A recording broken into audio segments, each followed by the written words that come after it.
ഇവര് പറഞ്ഞു ഞങ്ങൾ വന്ന വില കൂട്ടില്ല എന്ന് പറഞ്ഞല്ലേ വന്നത്.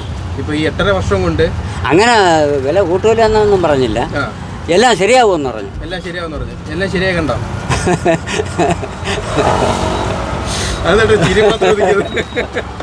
തൊഴിലാളികളുടെ ഗവൺമെന്റ് ആയിരുന്നു എന്നാണ് പറഞ്ഞത്. ഇപ്പൊ ജനങ്ങൾ ഒന്നും പറയാൻ വയ്യാത്ത കൂട്ടില്ലെന്ന് പറഞ്ഞിട്ട് ഇപ്പൊ ഇരട്ടിയാ. ഒരു 500 രൂപ കൊടുത്ത് എന്തെങ്കിലും 1-2 സാധനം വാങ്ങിച്ചാൽ പിന്നെ അതിലൊന്നുമില്ല. എൻ്റെ ഇതിൽ 400 അത്രയും കൊടുത്തുകൊണ്ടിരുന്ന ഞാൻ തന്നെ കഴിഞ്ഞ മാസം 1000 ചില്ലുവാനും കൊടുക്കുന്നത്. എൻ്റെ മീറ്റർ വരെ ഊരെടുത്തുകൊണ്ട് പോയത്. കാര്യം എൻ്റെ പ്രായമായ അമ്മയാണ് ഉണ്ടായിരുന്നത്. മീറ്റർ ഊരിക്കൊണ്ട് പോയി കഴിഞ്ഞപ്പോൾ എൻ്റെ അമ്മ 3-4 ദിവസം വെള്ളം കൂടി ഇല്ലാതെ വിട്ടിരിക്കുന്നു. വാടക കൊടുത്തു കഴിഞ്ഞാൽ പിന്നെ കറണ്ട് ബില്ലും പൈപ്പ് ബില്ലും കൊടുത്താൽ മക്കളെ ഭാവികളൊക്കെ പോകും. എങ്ങനെയാണ് ഒരു രീതിയിലും മുമ്പോട്ട് പോകാൻ പറ്റത്തില്ല. തൂത്തിന് ഒരു കുറവുമില്ല. അതാ 1 കോടി രൂപയ്ക്ക് ബസ് വാങ്ങിച്ചത് അപ്പോൾ ആക്രി കടയിൽ കൊണ്ടിട്ടിരിക്കും.